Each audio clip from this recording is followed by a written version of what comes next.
안녕하세요. 근본 세션을 진행하게 된 김호철입니다. 저는 지금 데이터 사이언스 데브와 ML 플랫폼 데브에서 타임라인의 익스플로어 서비스를 동료들과 함께 개발하고 있고요. Explore in Timeline from a ML Pipeline Perspective라는 주제를 가지고 머신러닝 기반 서비스에서 머신러닝 파이프라인이 갖는 의미를 한번 생각을 해보려고 합니다.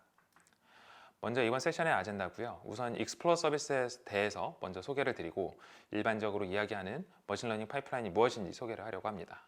그리고 익스플로어 서비스를 통해서 머신러닝 파이프라인을 한번 이해해보고 이후 간단히 정리하면서 또 저희 팀에서 내부적으로 준비하고 있는 일들도 간략하게 소개를 드리도록 하겠습니다. 타임라인 익스플로어 서비스에 대해서 소개를 드리도록 하겠습니다. 여기서는 크게 익스플로어 서비스가 무엇인지 그리고 그 안에 추천 서비스가 무엇인지 한번 나누어서 설명을 드리도록 하겠습니다.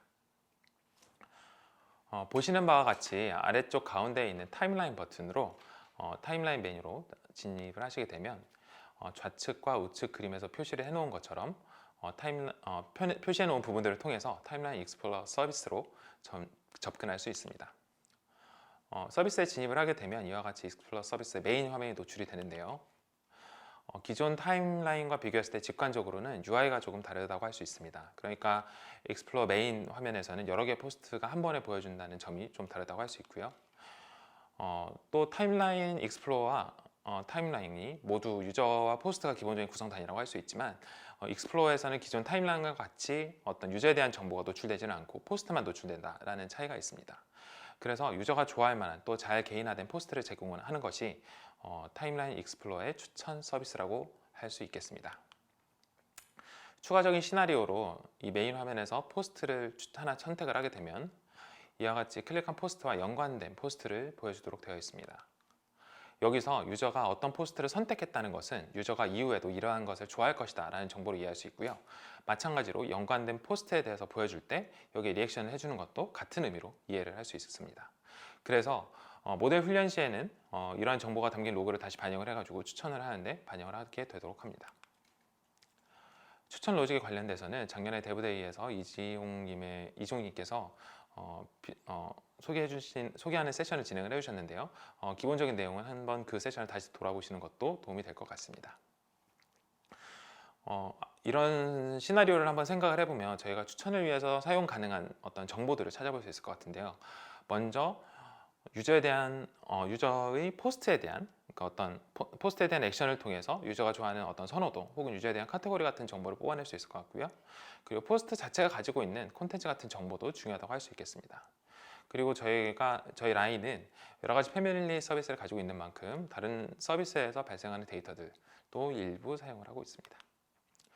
네, 조금 더 나아가서 익스플로어의 추천 서비스의 흐름을 좀 설명을 드리면 우선 이전 페이지에서 설명드렸었던 것처럼 유저의 액션과 같은 데이터가 있고요. 이런 데이터를 직접 사용을 하기도 하고 또는 데이터를 새로운 형태로 변환을 해서 개념적으로는 유저와 포스트에 대한 특징을 설명하는 피처라는 것으로 생성을 하게 됩니다. 이렇게 생성된 정보를 모니터링하고 그 모니터링을 통해서 유해하거나 선정적인 게시물들을 또 이렇게 필터링하는 작업도 진행을 하고요. 이러한 정보들을 다 종합해서 추천할 모델을 훈련한 뒤에 API를 통해서 추천 결과와 그리고 또 앞서 진행했던 필터링 정보를 실시간으로 또 반영을 해서 유저에게 최종적으로 서비스를 제공하게 됩니다. 이렇게 분리를 해서 그려놓은 것은 아주 거시적인 관점에서 익스플로어 서비스가 이렇게 동작을 한다라는 말씀을 드리기 위한 것이고요. 되게 그림으로만 보면은 굉장히 심플하고 또 어려운 구조는 아닌 것 같지만 데이터 용량이 매우 크고 또 훈련하는 데 걸리는 시간이나 사용할 수 있는 자원 그리고 모델의 복잡도 그리고 서비스상의 어떤 제약사항들까지 고려를 하게 되면 그림으로는 되게 쉽지만 보이는 것처럼 쉬운 형태는 아니게 됩니다. 그래서 다음 장에서 이 이야기를 조금 더 진행을 해보려고 합니다. 저는 앞서 말씀드린 문제를 어떤 복잡한 문제들을 머신러닝 파이프라인 관점으로 이해를 해보려고 합니다. 익스플로어 서비스 얘기를 하다가 갑자기 머신러닝 파이프라인 얘기를 꺼내서 이게 좀 뭔가 싶으실 수도 있겠지만 어떻게 보면 익스플로어 서비스를 이해하기 위해서는 한번 꼭 생각을 해봐야 되는 문제라고 생각합니다. 저는 일단 머신러닝 파이프라인에 대한 정의가 없는 것 같아서 먼저 데피니션 부분에 제가 이와 같이 한번 정의를 내려보았는데요. 읽어보시면 아시겠지만 그냥 데이터만 다루는 것이 아니고 다양한 부분이 연관돼서 서비스로서 제공될 수 있도록 하는 일련의 개발 과정이다 라고 생각을 해주시면 될 것 같습니다. 그래서 이 전체적인 과정이 데이터 드리븐, 그래서 데이터 중심적인 과정이긴 하지만 이 전체 과정이 데이터 파이프라인을 직접적으로 의미하지 않는다는 거. 그러니까 다시 말해서 데이터에 대한 이해는 필요하지만 단순히 데이터를 생산을 해내서만은 안 된다. 그러니까 결국은 저희의 목적은 서비스를 제공을 하는 것이기 때문에 서비스를 어떻게 제공할 것인가, 서비스 환경에 대한 고려, 이런 것들도 필요하다는 것을 말씀드리고 싶고요. 이때 이렇게 고려를 해야 되는 것들은 이제 여러 가지 관련된 업무들, 이런 것들이 좀 시간 복잡도 면에서, 그리고 어떤 연산 자원의 사용성 면에서 굉장히 코스트가 있는 비싼 작업이라고 할 수 있고요. 또 이것뿐만 아니라 어떤 데이터 레이블링 같이 단순한 공수가 들어가는 이런 작업들도 많이 있는데, 이런 개별적인 업무들이 사실은 이렇게 떼놓고 보면 하나하나의 독립적인 업무들이지만 서비스를 제공하기 위한 목적으로 생각을 해봤을 때는 이 한 단위의 업무가 서로 종속성이 있다는 점이 특징이라고 할 수 있겠습니다.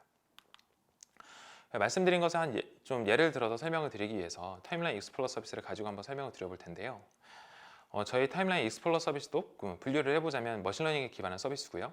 이런 머신러닝에 기반한 서비스와 그리고 이전에 그냥 머신러닝 없는 상태에서 서비스를 한번 생각을 해보면 될 것 같습니다. 전통적으로 이렇게 데이터에 기반한 서비스를 한다라고 생각을 하면, 머신러닝 빠진 상황에서 생각을 하면 어떤 데이터를 기반으로 좋은 아웃풋을 얻는데 그 서비스에 초점이 맞춰져 있다고 할 수 있겠습니다. 그러니까 잘 정리되고 동작이 검증되어 있는 어떤 로직과 이에 맞추어진 데이터가 서로 있는 거기 때문에 서비스 과정 중에는 이런 대용량의 데이터를 한 번에 이렇게 직접 다룰 필요가 없는 거고요.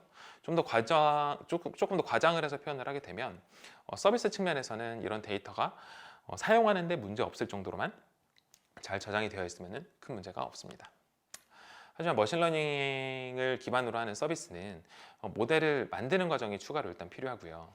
그래서 어떤 데이터, 그리고 또 그에 따른 결과를 통해서 모델을 만드는 것이 머신러닝에 기반한 서비스에 또 추가되고 집중되는 부분이라고 생각을 할 수 있습니다. 하지만 결국 이렇게 추가가 됐다고 하더라도 저희의 목적은 결국 서비스를 하는 것이기 때문에 이게 분리되어 있다라고 보기는 좀 어렵고요. 여기 장표의 그림에서 표시를 해놓은 것처럼 머신러닝에 기반한 서비스는 일반적으로 서비스를 제공하는 부분이 존재하고, 그리고 거기에서 머신러닝에 대한 부분이 추가가 되었다, 이렇게 볼 수 있겠습니다. 그렇기 때문에 당연히 서비스를 하는 방법뿐만이 아니라 머신러닝 부분이 추가가 되면서 생겨나는 일들도 고려를 해야 되고요. 이와 관련해서 제가 생각하기에 필요한 일들을 쭉 적어봤는데요. 이런 업무들이 크게는 데이터 사이언스와 머신러닝, 그리고 시스템과 인프라에 대한 작업으로 나누어서 볼 수 있을 것 같습니다. 여기서 눈치채셨는지 모르겠지만 정작 모델의 저희가 훈련하는 모델이다, 이렇게 하는 어떤 모델 코어에 대한 부분들은 빠져 있고요. 이게 중요하지 않다라는, 이 모델 코어가 중요하지 않다라는 말씀을 드리는 것은 아니고, 당연히 이런 머신러닝을 기반으로 하는 서비스에서는 이런 훈련된 모델이 굉장히 핵심이지만, 이거 서비스로 제공하는 측면에서는 이렇게 다양한 업무가 추가됐음에도 불구하고 이렇게 추가된 만큼 또 여러 가지 것들을 함께 고려를 해야 서비스로 가능하다, 서비스로 제공할 수 있다라는 점을 강조하기 위해서 이런 식으로 그림을 그려보았습니다. 여기 있는 거를 조금 더 정리를 해서 그려보면 이와 같이 정리를 할 수 있고요. 이제 마치 데이터 파이프라인과 비슷해 보일 수 있지만 데이터의 흐름의 순서대로 이렇게 진행이 된다라는 점은 공통적이라고 할 수 있겠죠.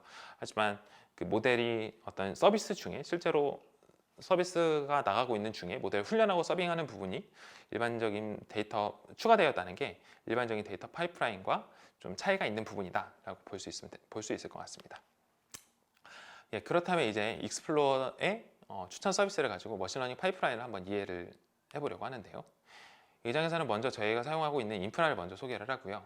앞서 말씀드렸던 파이프라인의 각 단계에서 인프라를 저희가 어떻게 사용하고 있는지 또 소개를 해드리고요. 그리고 몇 가지 사례들을 통해서 머신러닝 파이프라인 접근법을 어떻게 실제 개발에 사용하고 있는지 한번 이렇게 나눠 보는 시간을 갖도록 하겠습니다. 네, 저희 팀에서 사용하고 있는 인프라들을 이 그림으로 간략하게 요약을 해볼 수 있는데요. 일단 사용자의 컨텐츠와 데이터를 대량으로 수집하고 보관하고 연산이 가능하도록 하는 데이터 클러스터가 있고, 서비스 중에 이렇게 빠르게 데이터를 제공하기 위한 어떤 RDB, 인메모리 DB 같은 MySQL 레디스가 있고요. 그리고 이미지나 비디오 같은 어떤 오브젝트성의 파일성 데이터를 저장하기 위한 스토리지가 따로 있습니다.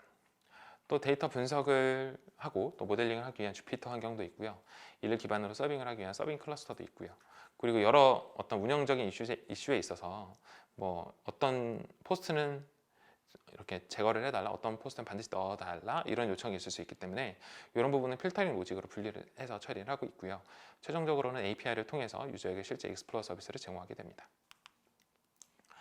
이제 이런 시스템 자원들을 조금 더 디테일하게 살펴보면은 저희가 아까 말씀드렸던 데이터 클러스터는 저희가 전사로 사용하고 있는 어떤 IU라는 플랫폼이 있고요. 여기에서 이제 하둡 HDFS나 하이브를 사용을 하고 있고 저희는 주로 스팍을 통해서 접근해서 사용을 하고 있습니다. 그리고 또 데이터의 분석이나 훈련을 위해서는 클러스터 상에서 주피터 환경을 사용하고 있는데요. 이거는 저희 팀이 개발한 주토피아를 사용해서 대용량의 어떤 큰 자원을 어사인해가지고 사용하는 방식으로 사용하고 있습니다. 사실 주토피아가 이제 모델링에서 굉장히 중요한 역할을 저희 팀에서는 하고 있는데 이거는 별도로 준비된 세션이 있으니까 한번 들어보시는 것도 좋을 것 같습니다. 그리고 다음으로 서빙 단계에서는 이제 필요한 데이터들을 이제 RDB나 인메모리 DB 같은 데에다 이렇게 잘 넣어놓고 적절히 사용을 하고 있고요. 실제 서빙은 저희가 쿠버네티스 기반의 컨테이너 형태로 서비스를 하고 있고 조금 더 디테일하게는 각 모델이 하나의 컨테이너로 이렇게 동작을 하고 있다라고 생각해 주시면 될 것 같습니다. 그리고 클리퍼라는 모듈을 통해서 클러스터의 각 모델 컨테이너를 바인딩해가지고 API랑 매핑해서 서비스를 제공하고 있고요. 이러한 여러 가지 과정들이 너무 이제 크게 또 말씀을 드렸지만 하나하나 과정별로 보면 너무 많죠. 이런 과정들을 저희는 쪼개서 에어플로우를 통해서 워크플로우를 자동화하고 관리를 하고 있습니다. 이제 각 단계를 한 번씩 설명을 드리면 이제 금방 말씀드렸던 부분들을 그러니까 아까 보여드렸던 그림인데요. 여기서 데이터를 수집하고 분석하고 피처를 뽑고 훈련하고 모델링해서 이제 프로덕션까지 나가는 이 단계를 한번 설명을 드리려고 합니다. 먼저 데이터를 수집하는 단계입니다. 데이터를 수집하는 단계에서는 훈련하고 그리고 서비스에 실제로 사용하기 위한 데이터를 수집을 하고요. 가장 먼저는 이제 수집할 영역의 데이터 그리고 수집할 영역의 전문가를 잘 알고 계신 분들과 함께 데이터를 정의를 하고요. 그 다음에 익스플로러 같은 경우에는 저희 같은 경우 이제 유저의 클릭과 어떤 컨텐츠 정보를 주로 보고 있기 때문에 이런 로그성 데이터 이런 것들은 기본적으로 데이터 클러스터에 저장을 하고 뭐 이미지나 비디오 같은 데이터는 오브젝트 스토리지를 통해서 가지고 오고 있습니다. 일단 이런 클러스터 같은 경우에는 저희가 사내 플랫폼인 IO를 사용을 하고 있고요. 그 외에 필요한 데이터, 뭐 예를 들어서 실제 서비스에서 빠르게 접근해야 되는 데이터일 것 같다. 뭐 이러면은 저희가 MySQL이나 Redis 같은 데도 이렇게 저장을 미리 해놓고 있습니다. 다음으로 데이터 분석 단계에서는 이전 단계에서 저희가 정의하고 수집해놨던 데이터를 실제로 분석을 하는 단계고요. 어떤 의미를 직접 데이터에 숨겨진 의미를 파악을 한다기보다 데이터 자체가 가지고 있는 문제, 뭐 그런 것들이 있는지 문제가 있는지 없는지, 그리고 데이터 자체의 형태는 어떻게 되는지 뭐 이런 식의 분석을 하게 되고 여기서 조금 더 EDA를 통해서 데이터의 어떤 의미나 얘네들이 가지고 있는 어떤 특성들을 시각화하고 있습니다. 이 단계에서는 저희가 주피터 노트북을 주로 사용을 하고 있고요. 주피터 노트북을 사용을 하고 있기 때문에 뭐 이렇게 사용하고 시각화하는데 그렇게 큰 어려움은 없고요. 특별히 이제 노트북이 돌아가는 환경, 그러니까 주피터 노트북을 띄우는 환경, 주피터 서버를 띄우는 환경이 이제 각 클러스터에 저희가 데이터 클러스터나 저희 MySQL이나 Redis 혹은 저런 스토리지에 간단하게 접근할 수 있도록 구성이 되어 있어서 실제 저희가 테스트나 어떤 리서치를 할 때 사용하는 데이터와 실제 데이터가 큰 차이가 없도록 하고 있습니다. 이렇게 데이터 분석을 마치게 되면 저희가 피처를 개발하고 추출하는 단계로 넘어가게 되고요. 이때 로우 데이터나 메타데이터를 가공을 해가지고 어떤 새로운 피처를 만들게 됩니다. 이때 실시간으로 처리를 해야 되는 케이스가 있다? 그러면 저희는 카프카나 스팍을 별도로 구현해서 처리를 하고 있고요. 지금은.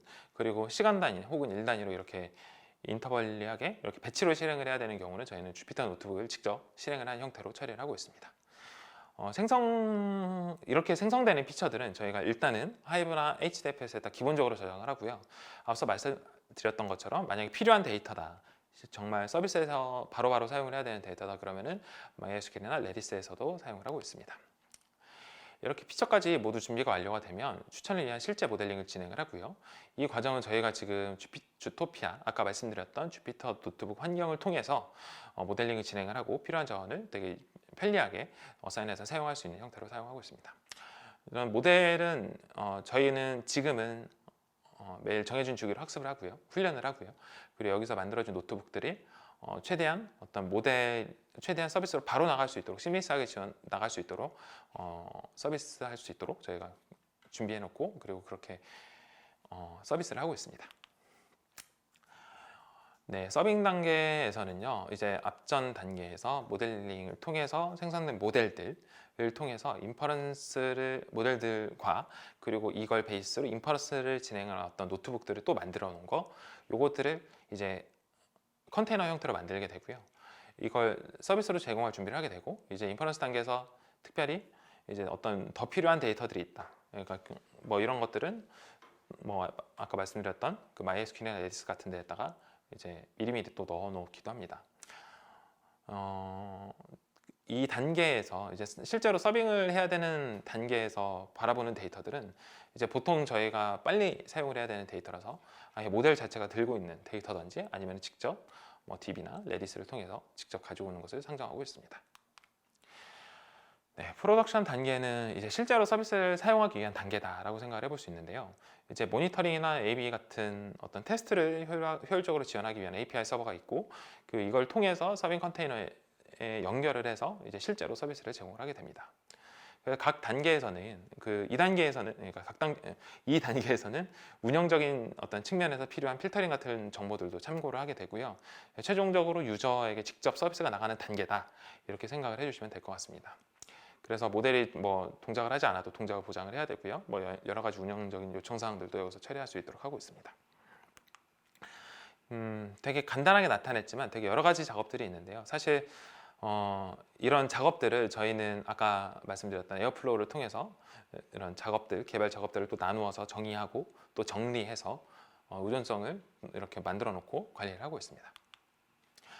이게 근데 저희가 나누어는 놓았지만 어떤 개별 작업들이 이제 가지고 있는 어떤 성격이나 돌려야 되는 어떤 기반이 되는 베이스 시스템들이 다른 경우가 좀 있어서 이런 작업들은 상호간 의존성이 좀 있다고 할 수 있고요. 그래서 이런 작업들을 자동화하고 스케줄링 하는데 에어플로우를 사용하고 있다 생각을 해주시면 될 것 같고요. 저희가 이렇게 사실 이렇게 자동화를 하는 것도 굉장히 큰 태스크지만 아시겠지만 이런 게 굉장히 이것도 하나의 큰 일인데 이렇게 하지 않으면 저희가 사실 머신러닝을 기본으로 하는 서비스에서 필요한 부분들, 더 집중해야 되는 부분들은 데이터를 분석하고 또 모델을 개발하는 부분인데 이런 작업들을 자동화해 놓지 않으면은 이런데 작업들을 이렇게 실행하고 이런데 굉장히 많은 시간이나 어떤 자원적인 소모가 굉장히 크기 때문에 자동화를 진행을 하고 있고요. 저희 뭐 이런 작업들을 관리하는 어떤 저희 샘플 화면이라고 보시면 될 것 같아요. 그러니까 저희가 지금 실제로 서비스를 배포하기 위한 워크플로우를 정의를 해놓은 화면이고요. 이 전체 처음부터 끝까지 이 단계에서 데이터를 검증하고 생성하고 모델을 훈련하고 또 배포하는 여러 가지 작업들을 한 화면에서 관리를 할 수 있게 합니다. 그래서 보이시는 개별적인 네모칸 하나하나가 분리된 작업이라고 생각을 해주시면 되고요. 이게 특정한 시간대 순차적으로 실행할 수 있도록 관리하고 있습니다. 이런 관리 이외에도 소요 시간 같은 것들을 분석할 수 있는 방법들이 이제 에어플로우 안에서 제공되고 있어서 저희는 이것들을 사용을 해서 실제로 작업을 자동화하고 배포하는 데 많이 큰 도움을 받고 사용을 하고 있습니다. 다음으로 몇 가지 케이스를 통해서 이 파이프라인에 대해서 조금 더 생각을 해보려고 하는데요. 작업을 진행하다 보면은 어떤 작업들은 뭐 배치되는 케이스도 있고 파이프라인의 컨셉과 매치되는 케이스도 있고 아닌 것들도 있어서 한번 다양한 케이스로 설명을 드리려고 합니다. 먼저 팔로우 인베딩에 대한 케이스고요. 얘네들은 뭐 배경을 먼저 설명을 드려야 될 것 같은데 저희가 기존에는 유저에 대한 인베딩을 생성을 했어요. 그러니까 어떤 추천을 나가기 위한 어떤 포스트들을 먼저 만들어 놓으면 그 포스트들을 작성한 유저에 대해서 인베딩을 생성을 하고 있었던 거죠. 그러다 보니까 이제 전체 유저에 대한 인베딩을 확보를 한 건 아니어서 이제 완전히 개인화를 했다라고 보기는 조금 어려운 부분이 있었고요. 이때 저희가 팔로우라는 관계를 기준으로 해서 예를 들어서 A가 B를 팔로우했다라는 것을 피처로 사용할 수 없는 피처로 사용할 수 있는 방법이 없는지 검토를 해봤고 이제 이런 것들을 모델로 뽑아낼 수 있는 것들을 좀 검토를 하고 있었습니다. 근데 이 변환 과정이 그림으로 표현하면은 이제 지금 보여주시는 이런 그림이고요. 이런 화살표 하나하나가 숫자로서 이렇게 보여진다 이렇게 생각을 해주시면 될 것 같습니다. 이제 만들면서 저희가 가졌던 목표는 이런 거고요. 이제 결론적으로는 이제 팔로우를 하고 있는 유저들의 정보를 인베딩 형태로 표현을 해서 이제 그 인베딩들의 유사도가 높다 라고 하면 유사한 유저다라고 이렇게 유사한 유저들을 팔로잉하고 있다라는 형태로 표현할 수 있도록 정리하는 것이 목표였습니다. 이제 이거를 앞에 말씀드렸던 단계별로 말씀을 드리려고 하는데요. 이제 데이터 수집 단계, 아까 전에 보여드렸던 단계고요. 여기에서 아까 보여드렸던 요 그림과 조금 차이가 있는 건 저희가 이미 팔로우 관계 데이터는 이미 정의가 되어 있었기 때문에 저희도 그냥 공용 데이터 클러스터를 통해서 바로 수집을 할 수가 있어서 이런 경우에는 사실 데이터를 수집하는 데 필요한 시간들 그리고 정의하는 데 들어가는 시간들 이런 것들은 크게 감소했고요.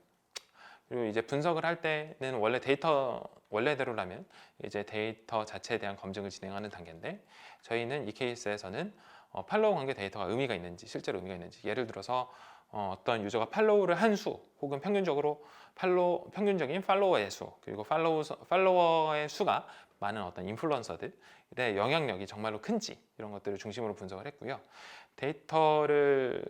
이 데이터를 정말 피처를 만들어 볼 만한 데이터인가 이렇게 한번 검증하고 확인하는 작업이다 이렇게 생각을 해주시면 될 것 같습니다. 그리고 이 작업의 결과적으로 봤을 때 저희가 진행해도 될 것 같다라는 결론을 내려서 피처로 만드는 단계로 넘어가기 시작을 했고요. 실제 피처를 생성하는 단계에서는 앞서 말씀드린 이런 작업들을 진행하게 되는데 그 팔로우 인베딩을 생성하는 케이스에서는 이제 몇 개의 어떤 모델들을 테스트해봤다라고 생각해 보시면 될 것 같습니다. 그래서 저희가 원래 가지고 있었던 형태가 그래프 형태의 데이터였기 때문에 그 그래프 형태의 데이터를 인베딩으로 바꿔주는 모델들을 몇 가지를 실험을 해보았고요. 저희가 뭐 데이터 수가 너무 많아서 몇 개 테스트해봤던 모델 중에 일부는 동작을 하지 않았고 동작을 하기가 어려웠고 그래서 최종적으로는 파이토치 빅그래프라는 이제 PBG라는 모델을 기반으로 피처를 생성을 해보았습니다. 네, 이제 모델링 단계로 들어가고요. 네, 이게 피처를 사실 팔로우 인베딩이라는 이 케이스는 피처를 사실을 생성하는 업무여서 피처 엔지니어링 단계랑 어떤 좀 모델링하는 단계가 구분이 어렵지만 조금 쉽게 생각을 해보시면 이 모델을 최적화하는 단계다, 피처를 만드는 모델을 최적화하는 단계다라고 생각을 해주시면 될 것 같습니다. 그래서 저희 같은 경우는 처음에 공개된 PBG 모델을 CPU를 통해서 이제 훈련을 해봤는데 이제 몇 가지 문제점들이 있었어서 이런 것들 GPU를 사용해가지고 이제 훈련하도록 하는 여러 가지 방식을 실험을 해봤고요. 이 단계에서 원래 코드가 가지고 있었던 어떤 버그들 같은 것도 내부적으로 수정을 하고 그리고 환경도 새로 만들어서 뭐 도커 이미지를 만든다든가 하는 작업을 진행을 하였고 이제 이거를 서빙으로 사용하려고 이제 몇 가지 시나리오를 검토를 해봤습니다. 저희가 이제 실제로 사용을 하려면 이제 그러니까 만들어진 어떤 인베딩을 피처로서 진짜 사용할 수 있도록 준비하는 단계였다고 보시면 되고요.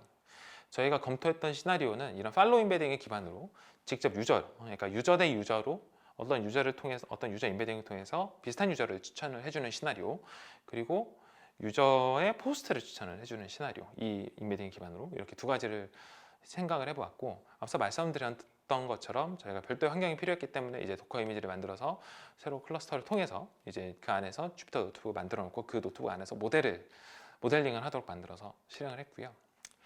뭐 앞서 CPU 사용하는 거 안 돼서 GPU로 변경하는 작업들을 완료를 했기 때문에 이제 서빙하기 위해서 데이터를 실제로 만들어내고 인베딩을 실제로 만들어내는 데는 큰 문제가 없었고 이제 이 데이터를 실제로 사용 가능하도록 레디스에 저장하였습니다. 근데 이제 실제로 사용하려고 보니까 이제 사용하기에 조금 몇 가지 문제점들이 있었는데요. 이제 문제는 이제 얘네들을 저희가 검색을 하기 위해서 실시간으로 가져와서 임의의 유저별로 모든 유사도를 검색을 해야 된다. 그러니까 계산을 해야 된다. 정확하게 검색이 아니고 계산을 해야 되는 문제가 있었는데 이제 생각을 해보면 이게 어떤 유저가 올지 모르는 상태에서 전체 유저에 대한 어떤 유사도를 계산을 해서 비교를 할 수는 없었던 거고요. 상황을 조금 더 생각을 해보면 임의의 유저에 대해서 어떤 인베딩을 가지고 같은 형태의 인베딩을 가지고 있는 전체 데이터와 비교를 해서 어떤 결과물을 얻어야 되는 상태였던 건데 여기서 저희는 인베딩 기반으로 검색이 가능한 기존에는 일일이 계산을 해야 되는 방식이었다고 생각을 하면 저는 여기서 인베딩 기반으로 검색이 가능한 인베딩 서치 엔진을 도입을 해서 인베딩을 생성한 후에 해당 인베딩을 가지고 미리 검색을 해서 결과를 찾아놓는 방식으로 서비스를 하였습니다. 네, 구체적으로는 전체 인베딩에 대해서 직접적인 어떤 비교를 수행하지 않고 찾아낼 수 있다는 점이 달라졌고요. 이 결과를 레디스에 저장을 해서 빠르고 쉽게 사용할 수 있도록 준비를 하였습니다. 결론적으로는 이제 저희가 실제로 인베딩을 이렇게 만들어 놓은 어떤 유사도를 가지고 추천한 결과들을 미리 만들어 놓고 이런 것들을 실 서비스에 이제 붙일 계획을 가지고 있습니다. 네, 두 번째로는 오프라인 추천을 수행한 케이스인데요. 저희가 사실 오프라인 추천은 추천 서비스를 스마트 채널을 통해서 공급하고자 하는 어떤 요청이 있어서 이걸로 시행이 됐었고, 저희가 추천을 하고자 하는 모델은 같지만 어떤 스마트 채널의 특성상 미리 추천한 결과를 주어야 한다라는 어떤 요청이 있어서 이 스펙에 맞추는 작업이 문제였습니다. 근데 저희가 지금 문제는 이런 배치성 추천을 고려하지 않은 상태로 설계가 되어 있어서 해결하는 것이 주요한 과제였고요. 하지만 근데 모델은 또 지금 나가는 추천과 같은 형태여야 됐고요. 그래서 저희가 지금 그림에서 보이는 것처럼 어떤 훈련과 서빙에 필요한 데이터만, 훈련도 사실은 필요 없고 서빙에 필요한 데이터만 기존 태스크에서 분리해서 가지고 와서 이제 인퍼런스만 진행을 하고 추천하는 방식으로 진행을 했고요. 이게 가능했던 이유도 각 업무를 어떤 단계별로 저희가 앞서 정의했었던 데이터 수집, 분석, 피처 뽑고 여기 훈련하고 서빙하는 단계로 미리 분리를 해놓았기 때문에 가능한 일이었다 말씀드리고 싶습니다. 그래서 데이터를 수집하거나 분석하거나 피처를 뽑거나 어떤 훈련을 하는 단계에서는 별다른 작업은 없었습니다. 왜냐하면 이미 훈련된 모델을 사용하고 있었기 때문이죠. 그리고 다만 이제 요청이 들어오는 유저에 대해서 예측을 하는 것이 아니라 전체 유저에 대해서 일괄적으로 요청을 하는 것이 있어서 일단 저희가 테스트로 한번 진행을 해봤고요. 테스트를 한번 현재 존재하는 시스템으로 테스트를 해보니 되게 오랜 시간이 걸리는 문제가 있었고, 이게 여러 가지 원인들이 있었는데 결론적으로는 어떤 리소스의 문제다. 그래서 서빙하는 방법을 바꿔야 된다라는 결론에 도달을 해서 서빙을 위한 대용량 클러스터를 별도로 준비하고 이제 필요한 데이터를 모두 적재를 해서 한 번에 예측에 한 번에 사용할 수 있도록 변경을 했고요. 이렇게 되면서 전체 유저에 대해서 한 번에 이제 벌크로 쭉 예측을 뽑아내는데 어떤 추천을 뽑아내는데 한 5시간 내로 추천할 수 있도록 했고, 이런 결과를 저희는 지금 아까 말씀드렸던 HDFS 상에 정리한 다음에 이거를 스마트 채널로 전달하고 있습니다. 네, 좀 이야기를 이제 막바지여서 조금 정리를 하자면요. 여러 가지 예제들이 있었는데 사실 엄청 잘 맞는 케이스는 아닐 수도 있고 그럴 수도 있죠. 그렇지만 이제 본질은 머신러닝 기반의 서비스의 본질은 어떤 여러 가지 종속 관계가 있는 일들이 되게 복잡하게 얽혀 있다. 그래서 이런 문제들을 파이프라인의 관점으로 생각을 해야 그러니까 이런 개별적인 업무들을 잘 분리를 하고 또 종속성도 정리를 해서 그리고 저희가 주기적으로 훈련하고 또 연속적으로 실행 가능할 수 있도록 할 수 있다. 그리고 이런 과정 중에서 이 개별적인 태스크를 시각하는 것도 되게 중요해서, 그리고 또 자동화하는 것도 되게 중요하기 때문에 장기적으로는 이런 모델과 인프라의 장기적으로는 이런 머신러닝 파이프라인의 관점으로 생각을 해야 모델과 인프라에 있는 문제점들을 빨리 개선하고 그리고 찾아낼 수 있다라고 말씀을 드리고 싶고요.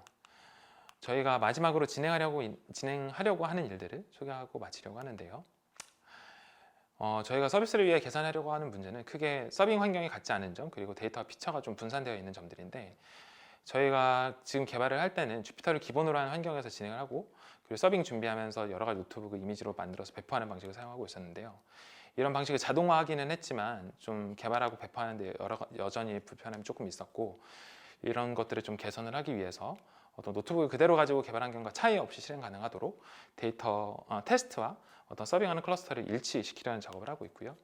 저희가 바라는 그림은 지금 현재는 이런 그림이 될 텐데, 여기서 보시면 이제 데이터를 여전히 준비를 해야 되는, 그러니까 서빙용 데이터를 여전히 준비를 해야 되는 문제점이 조금 남아 있었습니다. 그래서 이 부분을 개선을 하기 위해서 이제 앞서 설명을 했었던 것처럼 인베딩과 같이 어떤 생성되는 데이터들을 별도 작업 없이 서빙용으로 바로 사용 가능할 수 있도록 공통적인 피처 스토리지를 제공하고 있고요. 준비를 하고 있고요. 그렇게 해서 여러 가지 번잡스러운 작업들을 줄이고 테스트용으로도 만들었던 피처들을 바로 사용할 수 있도록 준비하고 있습니다. 네, 여기까지가 제가 준비한 내용이고요. 많은 분들께 좀 도움이 되었으면 좋겠습니다.